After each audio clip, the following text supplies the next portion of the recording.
जी, मेरा नाम मशकूर इलाही ख़ान है और आज हमारी एक प्रेस कॉन्फ्रेंस हुई है। उसी सिलसिले में आज न्यूज़ शहर इंडिया और दीगर जो भी हमारे ये प्रेस वाले यहाँ पर आए हैं, उनके सामने फिर से आज एक बात रखना चाहूँगा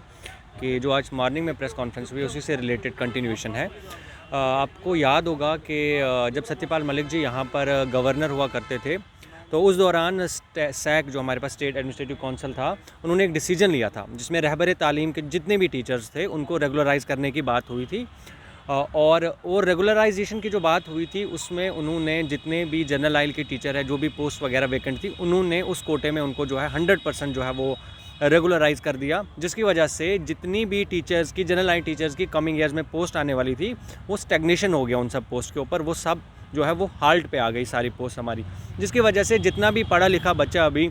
बीएड करके है, एमएड करके है, पीजी करके है, इसके अलावा नेट क्वालिफाइड है या रिसर्च स्कॉलर एमफिल पीएचडी वाले हैं, वो सब के सब बेकार बैठे हुए हैं, घरों पे बैठे हुए हैं। इसके अलावा एक और चीज़ मैं बताना चाहूँगा कि 2010 का जो जम्मू कश्मीर रियासत का 2010 की जो गज़टेड सर्विसेज की जो एक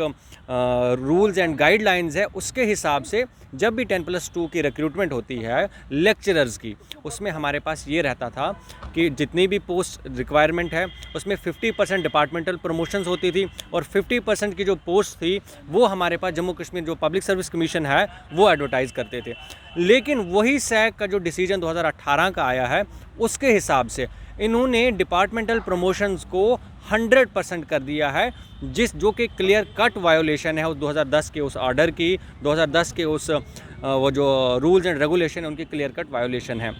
लास्ट टाइम जब पुलवामा अटैक हुआ था, उससे पहले की बात है, जब सत्यपाल मलिक जी यहाँ पे थे तो हमारा डेलीगेशन उनसे मिला था और मैं उस डेलीगेशन का हिस्सा था, मेरे साथ कुछ लोग और भी थे। तो उनके सामने ये डिमांड रखी गई थी कि ये जो आरटीज़ की रेगुलराइजेशन है इसमें 70-30 किया जाए और जो हमारे पास फ्रेश रिक्रूटमेंट है लेक्चरर्स की उसका 50-50% के हिसाब से किया जाए। सत्यपाल मलिक जी ने अश्योर तो किया, लेकिन उसके बाद वो अश्योरेंस जो था वो राजभवन में ही रहा, उसके ऊपर कोई कार्रवाई नहीं हुई। और पिछले 3 महीने से अगर हम देखें, अभी तक 3,500 से ज़्यादा डिपार्टमेंटल प्रमोशंस हुई हैं और उनको जो है लेक्चर के पद, लेक्चर की पोस्टों पर जो है वो लाया गया है। आपके माध्यम से मैं ये बता दूं, अगर एक हफ्ते में 10 दिन के अंदर अंदर एलजी एडमिनिस्ट्रेशन ने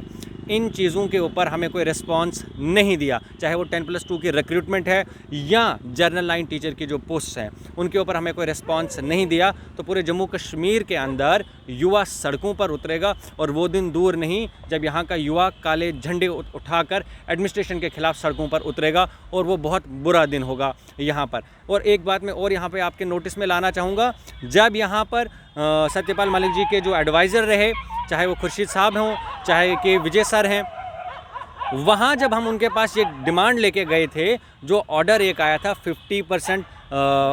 प्रमोशंस का, 50% का जो हमारे पास डायरेक्ट रिक्रूटमेंट था, जब हमने उनसे ये बात की तो उन्होंने कहा मुझे तो इस ऑर्डर के बारे में मालूम नहीं है। मैं एक बात कहना चाहूँगा, जो मौजूदा आज यहाँ पे एलजी एडमिनिस्ट्रेशन है उनसे कहना चाहूँगा कि जो उस वक्त एडवाइज़र्स थे गवर्नर के और एंटी करप्शन ब्यूरो जो है, उनसे भी मैं दरख्वास्त करना चाहूँगा कि एक नज़रसानी की जाए कि ऐसा क्या हुआ रातों रात, जब हमें गवर्नर अश्योर करते हैं कि 70-30 का जो है क्राइटेरिया दिया जाएगा और 50-50% का क्राइटेरिया बनाया जाएगा, तो ऐसा क्या होता है कि रातों रात 100% रेगुलराइजेशन जो है वो आप आरटी टीचर्स को देते हो और जो हमारे बच्चे, पढ़े लिखे बच्चे हैं, नेट पीएचडी एमफिल करके हैं, वो बेकार हैं, बैठे हुए हैं घरों में। अगर आपने इसी तरीके से टीचर्स को जो है प्रमोट करके लेक्चरर्स बनाना है, तो जो हम लोग पढ़ रहे हैं वो कहाँ जाएंगे। तो इन्हीं अल्फाजों के साथ मैं आपका बहुत शुक्रिया अदा करता हूं कि आपने अपना कीमती वक्त निकाला और हमसे हमारी बात जो है वो लोगों तक पहुंचाई। और आपके ज़रिए से एक बार फिर एलजी एडमिनिस्ट्रेशन को